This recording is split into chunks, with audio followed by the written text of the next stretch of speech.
පෞගිය දවසක මම වීඩියෝ එකක් දැම්මා මේ අලුතෙන් එන 2026 25 ඉඳලා එන පස්සේ වාහන වලට මේ 360 කැම් එක වැඩ කරන්නේ නැති, ඒ කියන්නේ නැති වෙන්න මම ඒක ගැන පොඩි අදහසක් දක්වන්න ඕන නිසා, ඒ කියන්නේ ඔයාලට මම කියලා දෙන්න ඕනේ මේ වීඩියෝ එක. කියන්නේ මම ඔයාලට දැම්ම මගේ පෝස්ට් එකකට අඩුම ලයික් 1000ක්වත් ඕනේ කියලා. මොකද මචං මේවා ෆ්‍රී කියලා දෙනවා කියන්නේ සෑහෙන වටිනාකම. මම මේ ඔයාලට මම මේ ගොඩක් දේවල් උගන්වලා තියෙනවා, ගොඩක් දේවල් කියලා දෙනවා නොදන්න අයට. විශේෂයෙන්ම මේ දේවල් මේ ක්ෂේත්‍රයට අලුතෙන් ඉන්න අලුතෙන් මේ දේවල් වලට අත්දැකීම්, ඒ කියන්නේ මට තියෙන අත්දැකීම්ත් එක්ක මම මේවා කියලා දෙන්නේ තව අලුතෙන් කෙනෙක්ට දැනගන්න සහ ඉගෙන ගන්න. ඉතින් ඒක මුලින්ම කියන්න ඕනේ. සහ ඉතින් යාළුවනේ මේ මම මේ වගේ දේවල් තව කෙනෙක්ට උගන්වන්න වීඩියෝ ෂෙයා කරන්න කියන්නේ මචං මේවා සෑහෙන වැදගත් වීඩියෝ. මේවා ගොඩක් දේවල් මේ ගැන කතා කරනවා අඩුයි. මොකද මේ මැකෑනික් පැත්තයි ඔටෝ ඉලෙක්ට්‍රිෂියන් පැත්තයි කියන්නේ පැති දෙකක්. මේ දේවල් ඒවට අදාළ වෙනවා තමයි. නමුත් ඒවා කතා කරනවා ගොඩක් අඩුයි. ඒක තමයි මට මෙතන පැහැදිලි කරන්න ඕන. හරිද? එතකොට මම මේක ගැන ඔයාලට කලින් කිව්වා. හරිද? එතකොට මේවා ගැන ඔයා ඉගෙන ගන්න ඕනේ. මේ ඇවිල්ලා මේ මයි ළඟ තියෙන කැම්බස් ඩෙකෝඩර්ස්. හරිද? එතකොට මේ 1යි 2යි මේ විවිධාකාර ඩෙකෝඩර්ස් තියෙනවා. මම මේක ගැන ඔයාලට කලින් පැහැදිලි කරලා තියෙනවා. මේ කැම්බස් ඩෙකෝඩර් එකක් කියන්නේ වාහනේ ඔරිජිනල් දත්ත කෙලින්ම අපේ Android Play එකට දෙන්න බෑ. ඒකේ තියෙන දත්ව කියවලා, කියන්නේ ඒකේ තියෙන data transfer කරගෙන සහ ඒක CAN line හරහා සම්බන්ධ කරන ඒ අදාළ ස්ථාන වලට මෙන්න මේ කැම්බස් අර අපි වාහන වල තියනවා වගේ. ඔයාලා දන්නවා මම ඔයාලට කලින් කියලා දීලා තියෙනවා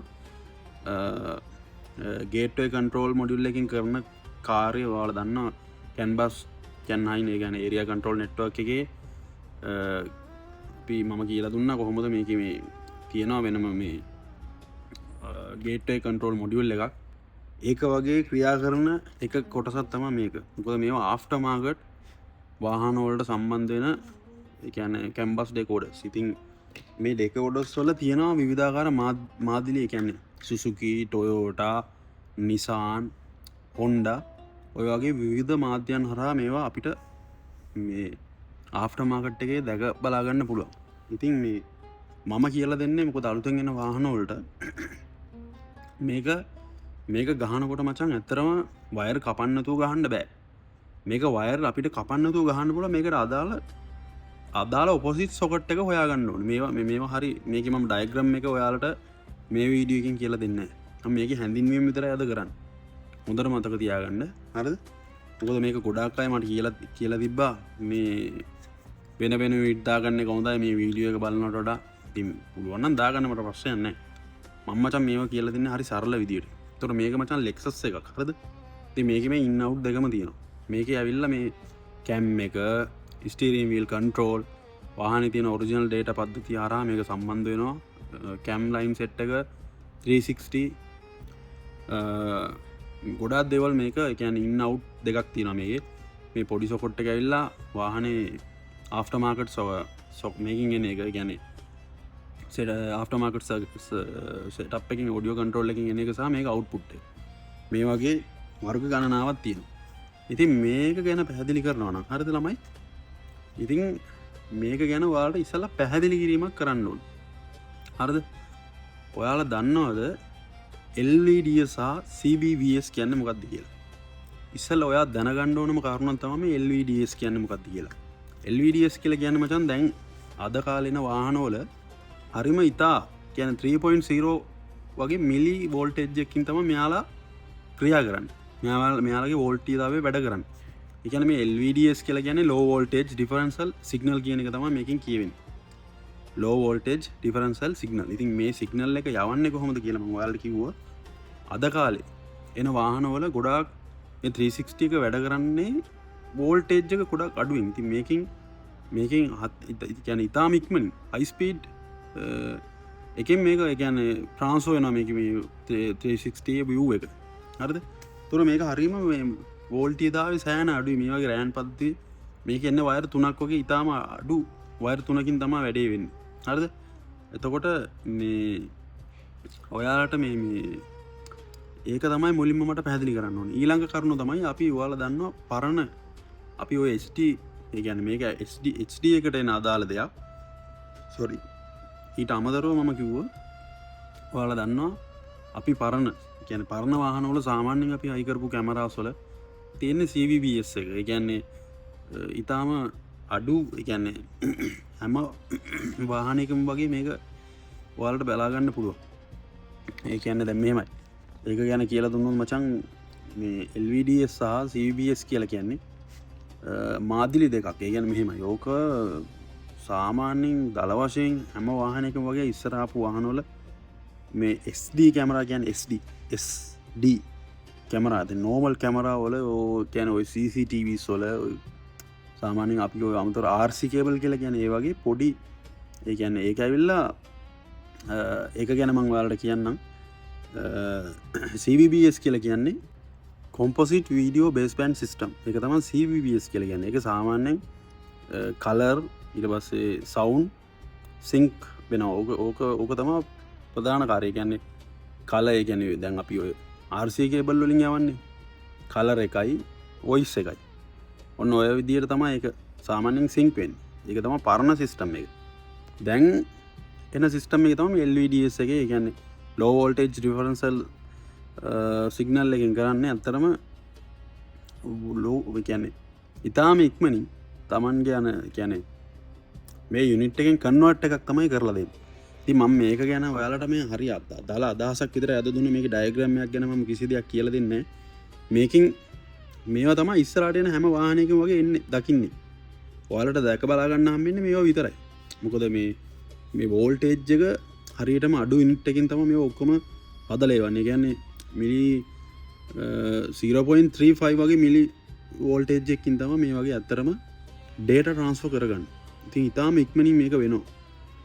ඉතින් මේකට මේ වගේ යුනිට් එකක් through තමයි ඒ කියන්නේ එයා ගන්න වෝල්ටේජ් එක එයා දෙන සිග්නල් ඔක්කොම මෙයා හරහා ඇබ්සෝබ් කරලා මෙයා හරහා තමයි අපේ මේ සරලවම කිව්වොත් ඩිජිටල් එක ඇනලොග් කරලා මෙයා කන්වර්ට් කරලා දෙනවා. ඒක තමයි මෙයාගේ තියෙන ප්‍රධාන කාර්යය මචං. ඉතින් ඒක තමයි මට ඔයාලට පැහැදිලි කරන්න ඕන. අද මම මේක පැහැදිලි කිරීමක් විතරයි කරන්නේ. මේකේ ඩයග්‍රෑම් එක ගැන මම කතා කරන්න නැති හේතුව මචං මම ඔයාලට කලින් වීඩියෝ එකේ කිව්වා මට අවම කියන්නේ මොකක් හරි මම ඔයාලට ටාස්ක් එකක් දුන්නා නම් ඒ ටාස්ක් එක ඉවර වෙන්නේ නැතුව මට ඒක ගැන මම ඔයාලට මේ කියලා දෙන්නේ. මේ දේ කියලා දෙන්නේ මොකද මේක තව කෙනෙක්ගේ ඔළුවට යන්න. ඊළඟ වීඩියෝ එකේ මම මේකේ ඩයග්‍රෑම් එක කතා කරනවා. හැබැයි මගේ ටාස්ක් එක අනිවාර්යෙන් ලයික් 1000ක් අවශ්‍යමයි. හරිද? ඉතින් මේ ඔයාලා දන්න දේවල් ඔයාලා අනිවාර්යෙන් ඔයා දන්නවා නම් දෙයක් මොනවා හරි මේ ගැන මම මොකක් හරි වැරද්දක් කතා කරනවා තව දේවල් මේ ගැන කතා කරන්න ඕන නම් පල්ලින් කමෙන්ට් දාන්න මචං. අනිවාර්යෙන් කමෙන්ට් එකක් දාන්න.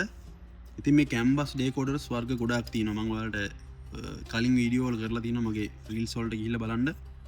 මේ ගොඩාක් මේ දේවල් ගැන කමෙන්ට් වලින් ඉල්ලන අය සහ මැසේජ් වලින් සෑහෙන මැසේජ් වල තියෙනවා මචං. මට රිප්ලයි කරගන්න ටයිමුත් නැහැ. සමහරක් මැසේජ් පෙන්වන්නෙත් නැහැ. ඉතින් මේ සමාවෙන්න සමහරකගේ මැසේජ් පහුවෙලා එනවා. මට කමෙන්ට් වලින් මම දැකලා තියෙනවා මැසේජ් කරලා තියෙනවා රිප්ලයි නැහැ කියලා කියනවා. ඉතින් මචං මට පුළුවන් වෙලාවේ ටයිම් එකේ තමයි මම හැමදාම වීඩියෝ එකක් කරන්නේ. මේ දවස්වල ඇක්සිඩන්ට් පිරීලා අපේ මේ ගෑරේජ් එකේ ඇක්සිඩන්ට් පැලෙන්න තියෙනවා. ඉතින් මේ දැන් කෑම ටයිම් එක මෙහි වෙලාවේ දැන් වෙලාව 1:35යි. ඉතින් තව පොඩි කෙටි වෙලාවයි තියෙන්නේ. ඉතින් මම මේ දේවල් ගැන ඔයාලට සෑහෙන අධ්‍යයනය කරලා තමයි මම ඩයග්‍රෑම් එකක් වුණොත් දාන්නේ මචං. මම ඒක ගැන ඉස්සෙල්ලා අධ්‍යයනය කරලා ඒක මම AI වලින් ජෙනරේට් කරනවා සිංහලෙන්. මොකද ඒක ඔයාලට සෑහෙන පැහැදිලි වෙනවා. ඉතින් ඒක තමයි මේ ඔයාලා මේ දේවල් හරි සරලව ඉගෙන ගත්තට මචං මේ දේවල් හරි අමාරුවෙන් තමයි අපි ඉගෙන ගන්න. ඉතින් හරි අමාරුවෙන් මේ දේවල් ඉගෙනගෙන තව කෙනෙක්ට දෙනවා කියන්නේ ඉතින් ඒක ඉතින් මචං ලොකු දෙයක් නේ. ඉතින් මම අද ඔයාලට පැහැදිලි කරේ LVDS සහ CVBS කියන කන්වර්ට් එකක් වෙන මේ කැම්බස් ඩිකෝඩර් එකක් ගැන පමණයි. මේකේ වෙන දේවල් මම අදාළ කරගන්නේ නැහැ. මොකද දැන් අලුතෙන්ගෙන වාහනවලට මේක ඔයාලට ගොඩක් වැදගත්වයි හරද ති මේක ඩයග්‍රම් එක ම ගොඩක්දුරට මගේ YouTube චනල එක තියන YouTube චනල එක තමයි දාන්නන්නේ හරද මන් චනල්ල එක ලිංක එක දාලා තියන සබස්ක්‍රයිබ් කල තියාගන්න වැදගත් වීඩියෝ මම ඊළඟට ඩයග්‍රම් ඔක්කොම කරන්න මගේ YouTube චනල එක හරහතම ඔයාලට දෙන්නේ ෆෙස්බුක් එකෙන් ඔයාලට ඕන දේවල් ඕන දෙයක් කැමොන්් කරන්න ෂයා කරන්න කමෙන්ට් කරන්න ම අනිවාරෙන් ගොඩක් අය ඉල්ලන දේවල් පුළුවන් ඉක්මනින් දෙනවා ඒ දේවල් ගැන කතා කරමු ඉති යාලුනේ ගොඩක් ටැංකිව මගේ වීඩියෝ බලනවට ෂයා කරනවට සෑන සපෝට් ඇදෙන ති ම මේ කිසිම දෙයක් බලාපොරත්තු වෙන්නීම චන් කරන්නේ තව කෙනෙක්කි දැනුම පිණිස ඉතින් ජයවේවා